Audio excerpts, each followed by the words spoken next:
Bonjour, à la une des quotidiens, paru en ce lundi 9 juillet 2018, le procès en appel de Khalifa Sall se déroule aujourd'hui. La CEDEAO à la barre, titre Le Quotidien, qui précise que l'arrêt de la Cour de justice de la CEDEAO sera reversé au dossier. D'autre part, les avocats de l'État du Sénégal n'en démordent pas et affirment que la CEDEAO a débouté Khalifa Sall et consorts. C'est du moins l'avis de Moussa Félix Sow, un des avocats de l'État du Sénégal, ou encore de Maître Ousmane Seye.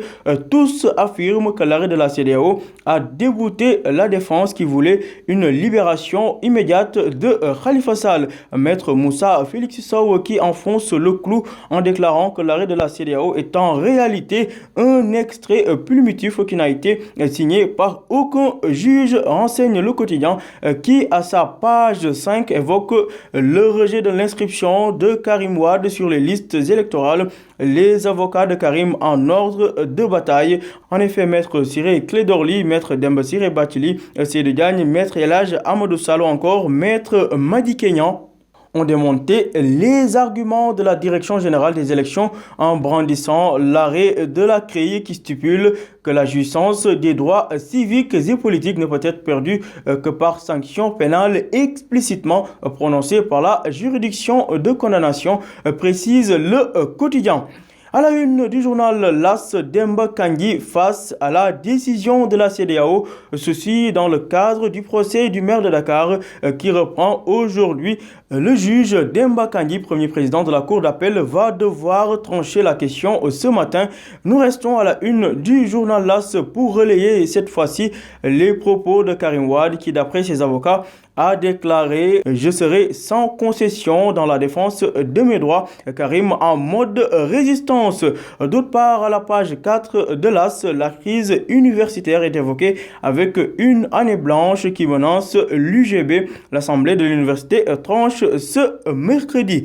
Le journal Enquête consacre sa une du jour au cas Khalifa Sall et Karim Wade, l'État entre le marteau et l'enclume. Titre Enquête qui affiche à sa une photo du président Macky Sall, la main sur le visage, comme pour mieux illustrer la situation inconfortable dans laquelle se trouverait l'État du Sénégal, avec un Karim Wade déterminé à préserver ses droits civiques et politiques et Khalifa Sall qui s'accroche à la décision de la CEDEAO. D'ailleurs, nos confrères du quotidien Enquête nous apprennent que le traitement des rapports des corps de contrôle de l'État inquiète le forum du justiciable qui dénonce l'inertie du parquet.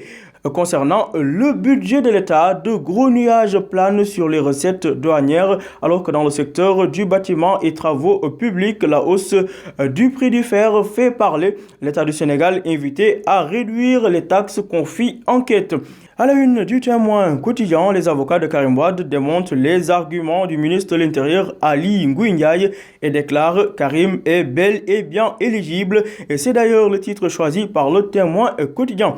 En conférence de presse hier, les conseils de Karim Wade ont précisé que la CREI n'a jamais exigé à ce que leur candidat soit déchu de ses droits civiques et politiques. À la page 7 du Témoin quotidien, le Sénégal est cité en exemple dans le secteur du transport de masse en Afrique. C'était à l'occasion de l'Assemblée générale annuelle du programme de politique de transport en Afrique. Après le transport, parlons de la pénurie de médicaments anti-asthmatiques. Les patients s'inquiètent. De l'autre côté, les médecins rassurent et affirment que la situation n'est pas alarmante. Les détails à lire, page 5 du Témoin quotidien. À la une du journal L'Observateur, on parle de la bataille électorale de 2019 qui se profile. Macky engage le Mortal Kombat. Titre l'Obs qui montre un président Macky Sall qui s'apprête à en découdre avec ses adversaires politiques. D'ailleurs, le nouveau plan de guerre du président Macky Sall pour sa réélection dès le premier tour est déployé. La conférence des présidents de Benno Bokk Yakaar est convoquée cette semaine, précise L'Observateur. Et puis aux pages 10 et 11 de L'Observateur, le ranch de Dolly est complètement décimé après les pluies diluviennes.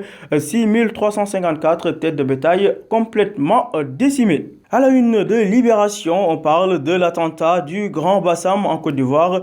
Traque secrète à Dakar, lit-on à la une de Libé, qui revient sur le démantèlement d'une filière liée au commanditaire de cet attentat en Côte d'Ivoire.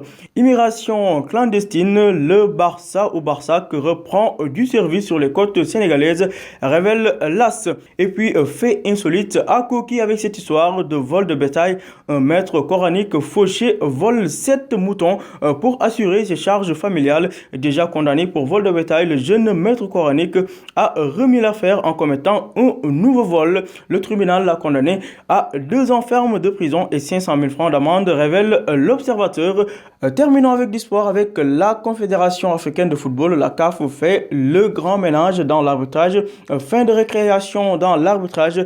La CAF a frappé un grand coup au sein de la fourmilière des hommes en noir en annonçant la suspension d'une vingtaine d'arbitres quelques semaines après le scandale de corruption, révèle l'Observateur. Et puis à la une du journal Stade, après 2 échecs, la Coupe d'Afrique 2019, l'ultimatum pour le coach national Aliou Cissé. D'ailleurs, Sadio Mané qui déclare à la une du journal Stade qu'Aliou Cissé est le meilleur coach sénégalais de toute l'histoire. D'ailleurs, à la une du journal Stade, Sadio Mané qui déclare qu'Aliou Cissé est de loin le meilleur coach de toute l'histoire du football du Sénégal. À vos journaux et bonne lecture.